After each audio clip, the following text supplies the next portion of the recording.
Hello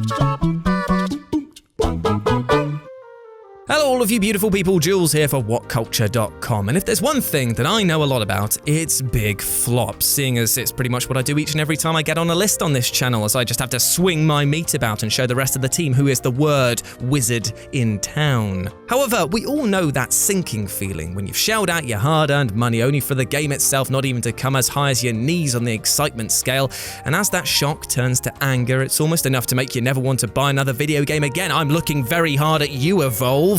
However, sometimes there can be a disconnect between a critical flop and a commercial flop, as the games on this list have shifted shed loads while maintaining an aura of, well, another word beginning with SH. So let's take a look at some of the games that looked like flops but still managed to top a pop. As I'm Jules, this is WhatCulture.com, and these are 10 video games you presumed were massive flops that really weren't. Number 10, Resident Evil Operation Raccoon City. Operation Raccoon City was a Resident Evil spin-off title that was released in 2012 that at first carried an interesting premise. It was going to be a third-person shooter with a big focus on online play. Sadly though, this was completely undone with its poor design, generic gameplay and more bugs than a maggot-riddled corpse. It was panned by the critics for being the least Resident Evil a supposedly Resident Evil game could get. Now, developers Slant6 Games took to their Twitter account shortly after the release to call out those reviews, claiming, "We're listening to the player base though, and they seem to like it, which is the most important thing." That seems weird, right? Like heavy amounts of denial or something. Well, it turns out that they were right, and the game sold over 2 million units across 3 platforms, making it one of the best-selling spin-offs for the series ever. Unfortunately, this mentality went on to inspire Umbrella Corps, which properly bombed and amputated this now infected limb of the series. Number 9, Drive 3. One of the most notorious video game sequels of all time, Driver 3 was destroyed by critics for its buggy gameplay, awful controls, ridiculous combat mechanics, and stupid rubber band race AI. Basically, it was the game that took all the goodwill of the series and flushed it down the bloody toilet. A step back for the franchise that saw it slip off a balcony and land onto a manure truck. I didn't like it, is what I'm trying to say. Things were made even worse by the allegations made at XBW and PSM2 magazines, who were accused of taking bribes by the devs to give the game a better score. Now, if this was true, then it certainly helps explain why the game shot to the number 1 spot in the UK and ended up selling around 2 million copies. Now, in truth, that's not a lot compared to the previous games in the series, but it was a damn sight more than the 2 games that followed it, so it can't actually be considered a failure on a drastic scale. It's just a shame, really, that potentially it only got there through lies and bribes. Not cool. Number 8, Big Rigs Over-the-Road Racing. Big Rigs, simply put, is hilarious for all the wrong reasons. The game is fundamentally broken, and it's even got this brilliant little glitch in that they didn't cap the speed your vehicle could reverse at, so you can end up almost traveling at light speed just by trying to back out of the bloody garage. It's a game that falls into that category of being so bad that it's brilliant and boasts a score of 8 out of 100 on Metacritic. That takes skill to be that bad. I should know. And clearly, because there's people like me out there who love putting themselves through terrible games for fun, Big Rigs has sold over 20,000 units, which when you look at this footage is not at all that shabby a number to shift. And when you consider that likely it was a very low cost to make this game, it may well be that Big Rigs is actually a huge success in the eyes of the devs. Which again, look at this. Yeah, but I bet you want to play it now, don't you? Number 7, Aliens Colonial Marines. Aliens Colonial Marines was undoubtedly one of the biggest gaming letdowns of 2013, taking the brilliant concept of a squad of Marines facing off against a fleet of xenomorphs and completely butchering it due to the low-rent presentation, naff gameplay, and technical downgrades. Yet, it still managed to sell a whopping 1.3 million units, and likely even more now because Ash won't stop bloody banging on about it because she loves this absolutely terrible game. Seriously, I don't know what to do with her.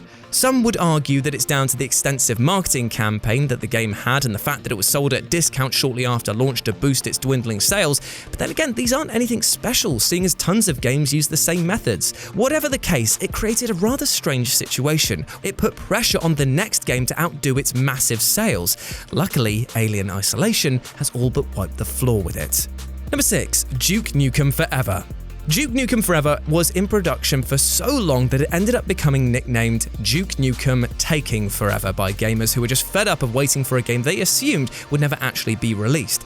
Now, over this time, it developed a weird aura that maybe it would become the best game in the series, maybe it would be too good, maybe, just maybe, it would solve world peace and etc, etc, etc. Can you see what happened next? The pressure, this demand for quality became a self-fulfilling prophecy of disaster. And when the game turned out to be an, at best, 5 out of 10 game, it enraged audiences everywhere. Critics hated its jabs at games that were better than itself. Fans hated that Duke stuck out like a relic rather than being a leader in this modern time. However, this didn't stop people from buying it in droves. In the summer of its release, statements came out saying that the game was turning a profit.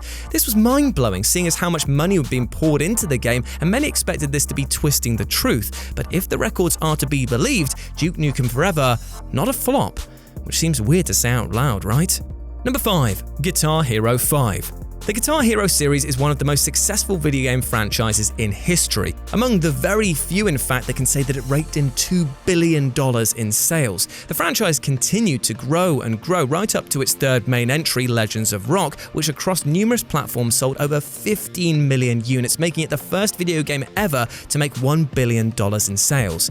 And you know what? That game was absolutely brilliant. However, it was the peak of the series that suddenly fell off a cliff, and it all came down to greed. You see, the series wasn't just content with releasing numbered entries to the public, but also pushed out several standalone themed games as well. Some of these sold really well, but the excess of releases and the competition with Rock Band and their standalone titles meant that people simply got rhythm game fatigue. Guitar Hero 5 managed to shift a rather impressive 5 million units, all things considering, but it was a sign of the decline, which was finally punctuated hard when Warriors of Rock sold half of that. The series could have continued, but with the cost of licensing tracks and the success of just adding in songs via DLC, plus the fact that people simply didn't have enough space for all the kits, meant that things finally crawled to a halt.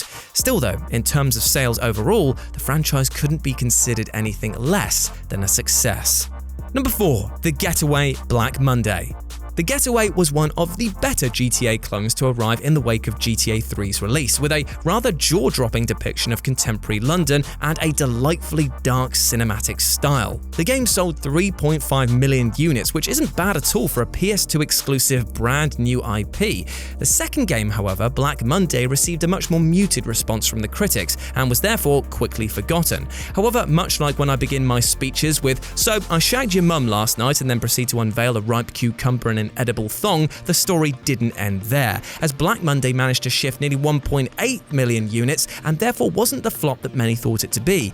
And also, yes, that was one of my well-received one-per lists. There were even talks of a PS3 exclusive Getaway game, but unfortunately that never got through to market. Still though, for Sony to have greenlit this idea shows that there was definitely enough support behind it to make a grab for the cash once again.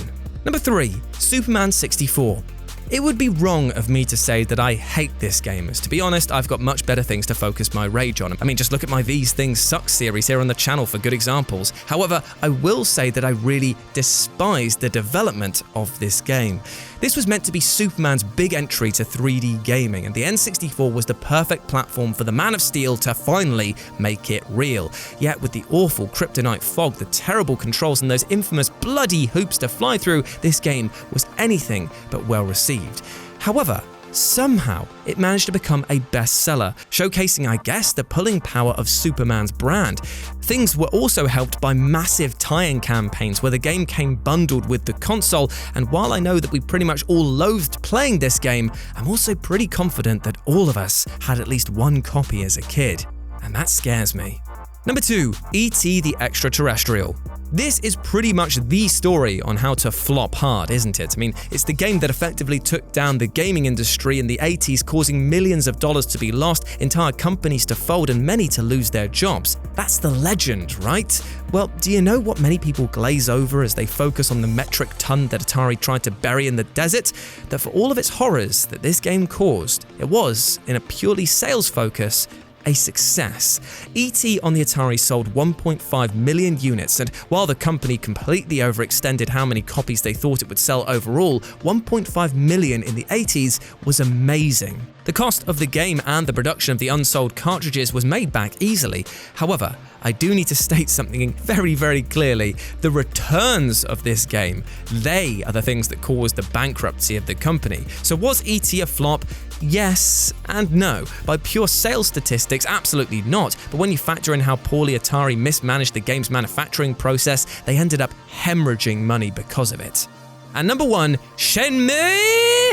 I will never say that game name any differently, and you cannot stop me, and I will hand on heart say that I love what this game is about. It is deeply engrossing, vibrant, and its strange world was a thing of wonder at the time of its launch, and with a ridiculous budget of $47 million, makes it one of the most expensive games ever made. As such, this game was always going to be a huge gamble for Sega. Well, actually, is it even a gamble? If in order to actually even break even, the game would have needed to be bought twice by every Dreamcast owner on the planet at the time?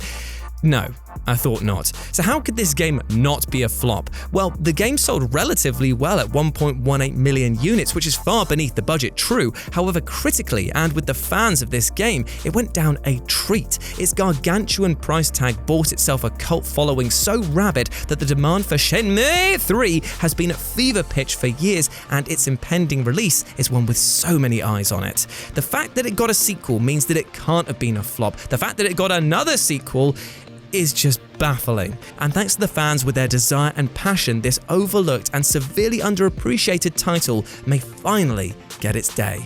And there we go, those were 10 video games you presumed were massive flops that really weren't. Let me know what you thought about it down in the comments section below. But before you go, my friend, you at home, you might be in a bit of a rut. It happens to the best of us, trust me. It happens to me more than I'd care to admit. But you know what? I need to state this clearly. You are not a flop. You, my friend, are bloody amazing. And you can go out there and pretty much do anything that you want to. You are free to choose whichever path you want to take, and I wish you massive success on whatever avenue that leads you down, as long as it doesn't hurt anyone or, lead you into trouble with the police. Don't do anything like that. I won't be used as evidence against that, but still, I hope that mentally you are okay, and if you are not, remember you can reach out and speak to people about this, because trust me, people care way more than you might realise, and there is a whole support network out there just waiting to be tapped.